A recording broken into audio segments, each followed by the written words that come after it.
Assalamualaikum warahmatullahi wabarakatuh. Perkenalkan, nama saya Safira Lutfi Nurandita. Saya dari Rombel PJKRC NIM 61014181117. Di sini saya akan menjelaskan sikap olahraga. Yang pertama yaitu definisi sikap. Sikap adalah pernyataan evaluatif terhadap objek, orang, atau peristiwa yang mencerminkan perasaan seseorang terhadap sesuatu. Lalu kemudian ada fungsi sikap. Fungsi sikap dibagi menjadi 4 kategori, yaitu yang pertama the knowledge function, di mana sikap sebagai skema yang memfasilitasi pengelolaan dan penyederhanaan memproses informasi dengan mengintegrasikan antara informasi yang ada dengan informasi yang baru, sehingga kita bisa memahami objek sikap dalam mengorganisasikan informasi-informasi dengan lebih mudah. Fungsi yang kedua yaitu the utilitarian atau instrumental function, di mana sikap membantu kita mencapai tujuan yang diinginkan. Fungsi yang ketiga yaitu the ego defensive function, yaitu di mana sikap berfungsi memelihara dan meningkatkan harga diri. Lalu fungsi yang keempat yaitu the value expansive function, yaitu di mana sikap digunakan sebagai alat untuk mengekspresikan nilai-nilai dan konsep diri. Fungsi ini, sikap berfungsi untuk memperkenalkan nilai-nilai ataupun keyakinan kita terhadap orang lain. Selanjutnya, ada 2 pendekatan mengenai sikap. Yang pertama, pendekatan fungsional, yaitu melihat mengapa kita memiliki sikap dan bagaimana mengadopsi sikap tertentu untuk membantu kita. Di dalam pendekatan fungsional terdapat 3 fungsi, yaitu adaptif, pengetahuan, dan pertahanan ego. Fungsi adaptif yaitu membantu beradaptasi dengan lingkungan. Fungsi pengetahuan yaitu untuk menambah wawasan, dan pertahanan ego membela suatu pernyataan dari kita agar tidak dibantah oleh orang lain. Yang kedua yaitu pendekatan struktural, yaitu melihat pada faktor-faktor berbeda yang membentuk sikap. Di dalam pendekatan struktural terdapat 3 aspek, yaitu kognitif, afektif, dan perilaku. Aspek kognitif yaitu membela sesuatu pernyataan dari kita agar tidak dibantah oleh orang lain. Kemudian aspek afektif yaitu unsur sifat afektif yang menyangkut perasaan atau emosi seseorang seperti marah, sedih, dan gembira. Ketiga, perilaku. Perilaku menyangkut tindakan yang dilakukan oleh seseorang tersebut. Selanjutnya ada skala pengukuran sikap. Yang pertama, skala Truston. Metode penskalaan Truston sering disebut sebagai metode interval tampak setara.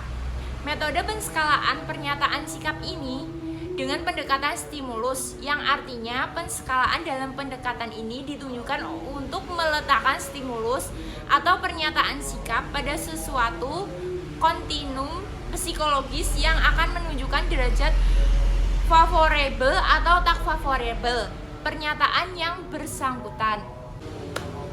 Lalu ada skala Likert, yaitu sikap diukur dengan menjumlahkan skor-skor yang diperoleh oleh responden atau disebut juga summated rating. Lalu ada skala Osgood. Metode dibuat dengan menempatkan 2 skala penilaian dalam titik ekstrim yang berlawanan yang disebut bipolar. Biasanya antara titik ekstrim didapati 5 atau 7 titik butir skala di mana responden menilai suatu konsep atau lebih pada setiap butir skalanya.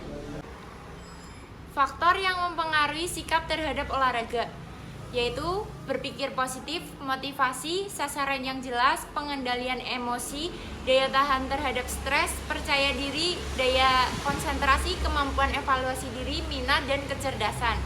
Hubungan sikap dengan perilaku olahraga yaitu menurut teori tindakan beralasan, orang akan melakukan suatu tindakan apabila memiliki nilai positif dari pengalaman yang sudah ada, dan tindakan tersebut didukung oleh lingkungan individu tersebut. Tindakan tersebut membentuk dari sikap dan norma subjektif. Kemudian ada teori perilaku terencana. Teori perilaku terencana mencakup 3 hal, yaitu keyakinan akan kemungkinan hasil serta evaluasi dari perilaku tersebut. Yang kedua, keyakinan akan norma yang diharapkan serta motivasi untuk memenuhi harapan yang diinginkan.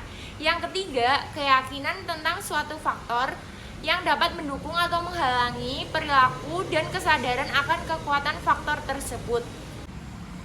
Lalu berikutnya, trans-theoretical model, yaitu perubahan perilaku atas kesiapan individu untuk memiliki tindakan yang lebih sehat, memberikan strategi atau proses perubahan untuk memandu individu untuk berperilaku sehat melalui tahapan perubahan dan pemeliharaan kesehatan.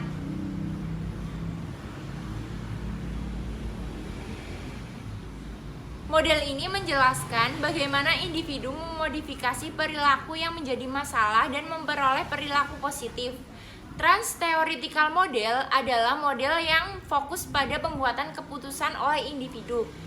Asumsi dasar model ini adalah pada dasarnya individu tidak dapat merubah perilaku dalam waktu yang singkat, terutama pada perilaku yang menjadi kebiasaan sehari-hari.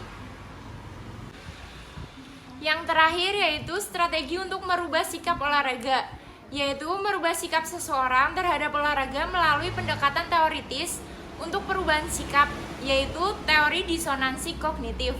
Teori disonansi kognitif memberikan cara untuk bisa memahami cara-cara membujuk diri kita sendiri untuk tidak berperilaku tidak sehat seperti pelatihan reguler.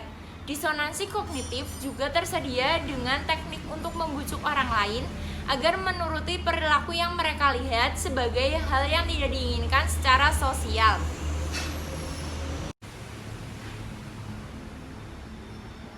Sekian presentasi yang dapat saya sampaikan. Apabila ada kesalahan mohon dimaafkan. Terima kasih. Wassalamualaikum warahmatullahi wabarakatuh.